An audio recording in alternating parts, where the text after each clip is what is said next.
Next guy up, Tom, is Saquon Barkley. We read reports he's limited in practice. There's optimism in New York and amongst me and my friends and people in my school, and he might play. And then, of course, he just doesn't play. Like, what's a realistic timetable? It's an ankle injury. What do we've talked about in the last couple of weeks, Tom, but is there anything that's changed? Well, it's a high ankle sprain, which is worse than a lateral ankle sprain. Right. But it's reasonable for him to come back this week. Running backs average missing about somewhere between 2.2 and 2.5 games with this type of injury. Of course, there's a spectrum, though. Some of them miss 0 when it's really minor. Some of them miss up to 6 is the most lengthy absence we have on our data set from back to 2017. This type of injury, again, I'll explain it again, especially because we got a couple other guys coming up with similar injuries. When the two shin bones, the tibia and the fibula, get separated from each other, that's a high ankle sprain. There's a strong connective tissues that typically holds them together. That tissue gets injured and those bones get separated. The ankle is now less stable, therefore less able to push off and create power when you're cutting or even just sprinting forward. The ability to return and play is very much dependent on how much separation between those bones occurred. If he was pushing to play, like 10 or 11 days after the injury, probably wasn't that severe to begin with. And it also, the ability to return to play depends on the ability to regain that power and that single leg function. So it's not out of the question for him to play this week. And another one that I'll be closely monitoring since I know you're going to ask me this follow-up question, what am I looking for in videos? I'm looking for his ability to cut on a dime without hesitation. That's the big thing with this type of injury. It's less straightforward. It's more the lateral stuff that we're looking for with this injury. Somehow on our data set that I think has like 26 running backs going back to 2017, they actually don't average any dip in fantasy production in their first game back. I think that's more coincidence than correlation because this is an injury that's a pain in the butt and can really linger and impact function. But that's what our data says. It says that there's no dip in production. With Saquon being Saquon, if he's playing, you're starting him. There's no question about that. Definitely elevated risk for re-injury. We saw that with Jonathan Taylor last year, 3 times, same injury, same exact injury over and over and over again, still dealing with it this year. Yep. That's definitely a risk. That doesn't happen every time though. So, and there's nothing that we as fantasy players can do about that. Like you got your guys, start him. Yeah. Unless you're thinking about trading, unless you're going to use that as a reason to trade him. Now, let me just hop in here, Tom, because I did say a couple of weeks ago to trade him to a team that might be in good shape. I still stand by that. If you're a Barkley owner, it depends, of course, the situation you're in and your depth and your record and your league and all that stuff. But would you be looking to possibly sell Barkley with the news that he might be back soon? It's going to be very situational. I would only do that if I had running back depth or if it was like a 2-for-1 where Barkley's my only running back and I'm getting 2 lesser good running backs. Yeah. But as far as like, he had a high ankle sprain, let me dump him. No, that's not how I would approach this. Okay. So it's not that extreme, but again, I just continue to be pessimistic on the Giants, and it could be just because I watch them and because it hits home. They're 1-3. They got the Dolphins this week as 1-4. I think they play the Bills after that. Okay. See you later. That's 1-5. Like, I'm just worried about this team as a whole. Like, they're just so bad, Tom. I don't know if you watched the game. What was it?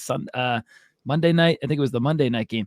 They can't tackle. They're letting Noah Fant just prance down the field, not even touched, right? Their offensive weapons outside of when Barkley's there are just non-existent. Although I'm so desperate in one of my leagues, Tom, I got to play Wan'Dale Robinson this week, who is semi-productive. Listen, if I always talk about how you should bench all the Giants, this week against the Dolphins, I think they're like 11 or 12-point underdogs. Like, this might be the one time to get their offense, or to get maybe Waller wakes up from his 4-week nap. But even their offensive line, man, I feel like DJ is literally pressured on every single play. It's hard to watch.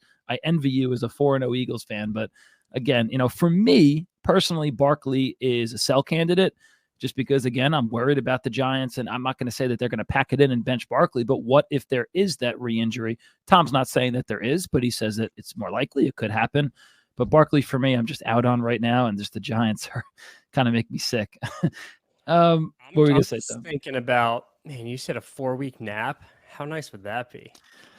I could use a 4-minute nap right now, or just every single day, man. I love my damn life, but I get home from work and then it's like, okay, another 4 hours of hanging with Avery, which is beautiful. But like, she goes to bed at 7 o'clock, and whenever we're not recording, me and Britt look at each other at 7 o'clock at night, like, and then I'm sleeping on the couch by like 8:30. I'm such an old man now. All right, Tom, let's go to our next guy. We're about halfway through. And actually, before this, we got to give a shout out, Tom. I forgot to do this earlier. We have a lot of listeners, and we seriously thank you guys because we continue to grow. But the city with our 5th most downloads, Tom, is Brussels, Belgium. So big shout out. If there's anybody out there that's listening in Brussels, send us a message. Tom will send you an autographed picture of himself. That'll be worth $1.99. What's that? Worth $1.99 on Amazon and on eBay. But seriously, we thank you. It's pretty cool. Like, we won't bore you to death with the details, but we could go online on Spotify and wherever we publish stuff, and we could see maps of like where people watch us. It's all on the East Coast of America and the whatever. And then there's like Brussels seems to be a hotspot. So shout out to whoever's spreading us out there. We love you guys, and hope you continue to enjoy our show. All right, Tom. About halfway through the players here. Next up is, you got to clarify some stuff for me here, man, because I don't know what to do with Jonathan Taylor. So eligible to play this week. Looked like he was a full practice, and obviously off the PUP list with that ankle injury.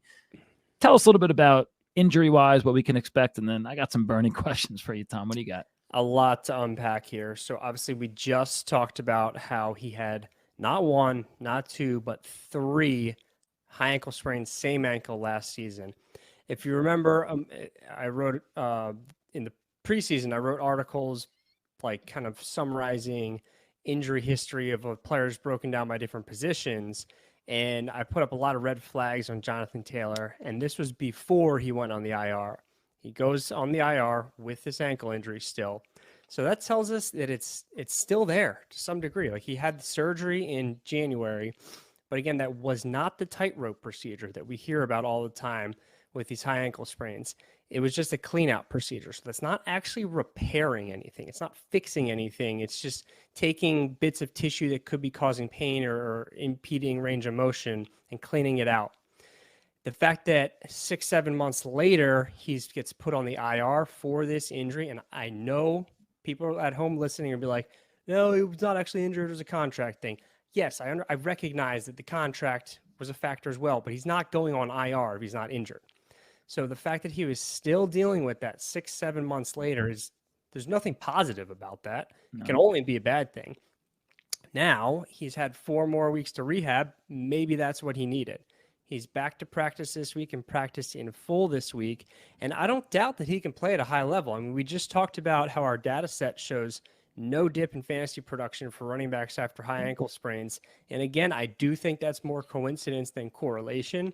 But 14 out of 26 running backs or some number like that meet or exceed their pre-injury baseline. So it's a pretty decent sample size. So I don't doubt that he can play well. I'm a bit concerned from an injury standpoint. He's already had 3 high ankle sprains. They didn't repair anything. They just cleaned stuff out. And even if it's not another high ankle sprain, this is the type of injury that influences stuff up the chain, as we call it. So literally every single day at work with like in the clinic, when I'm evaluating people with knee injuries, hip injuries, back injuries, or whatever, that they are like, I don't know what causes it, just kind of came on. I'll start prying about their injury history, and almost always they're like, oh yeah, I've sprained my ankle 1,000,000 times. And then I go and look at the ankle, that thing is not moving. And then the ankles are our shock absorbers. So they're supposed to absorb force when we run, walk, jump, whatever. If they're not doing that, then you get more stress through the knee, the hip, the back. So I'm not wishing any of this on him by any means, of course, but these are things that we need to be thinking about. If that ankle is not as strong or as mobile as it used to be, it can influence stuff that can predispose him or can be a risk factor, is what I should say, for future injury. Does every running back have a risk factor for injury? Of course. Is Jonathan Taylor better than most every running back? Of course. So if this is the guy that when we're talking about Cooper Kupp, I was like, there's another guy who I'm on the exact same stance for. If you already have Jonathan Taylor, you should be excited that you're about to be able to play him. If you don't have him, I would not give up major assets to go get him. That's the stance I'm on with Taylor. I think I can hop on with that as well. And he was the guy, Tom, preseason. I think I made the silly comparison. I was like, drafting Jonathan Taylor is like going to the beach when there's all those red flags up, because there were all these red flags. But again, if you waited this long, I'm a little bit different. I don't know that I'm just forcing Jonathan Taylor into my starting lineup this week, because Zach Moss has been okay. Of course, Zach Moss is not even half the talent, right, that JT is, but the whole situation, I just don't even. I mean, you did give a little bit of clarity there, man, but it's just, I'm just conflicted on what to do. Like, taking a look at the Colts, that they've been okay. Still cloudy. It really is, man. They're 2-2. They're around the league average offensively with their production. I mean, even the fact that a couple weeks ago, JT's coming out loudly saying, I don't want to play here. I want a trade. I want out of Indianapolis. Like, that sketches me out too. What if he plays a couple games and gets traded or gets benched or something like that? Like, I don't know, but I don't know who it's going to be, him or Zach Moss, but I want the guy in this backfield, because I was looking at also before, Colts offensive line is rock solid. 4th currently this year in PFF grade. So they're awesome. But again, just back to Zach Moss, he has been good, Tom, ranked 16th right now in half PPR. But that's been pretty driven by volume. And I think it's really volume alone. Like, if JT's back, I think, of course, that cuts into Zach Moss. But so far, man, I think last 3 weeks, 18 carries, 30 carries, 18 carries. And I think JT would probably thrive if he got that many carries in a game. But again, I wish I could sit here and give you guys answers and say, do this, do that. I'm leaning towards, honestly, still playing Zach Moss this week in a couple leagues that I have him, just because he's been the proven guy, and who knows if they're going to load up with JT. But make your own decision. It's like a make your own ending story, Buck Tom. I don't know. I don't know if I'm starting JT or not. It's very unclear now. This week will tell us a whole lot. Another one that, just like I said with Saquon, when we see videos this week, I'm looking for the change of direction and acceleration too, are the two things I'm looking for. Okay, sounds good. And season long, it's murky as well. So that's just one to keep an eye on for sure.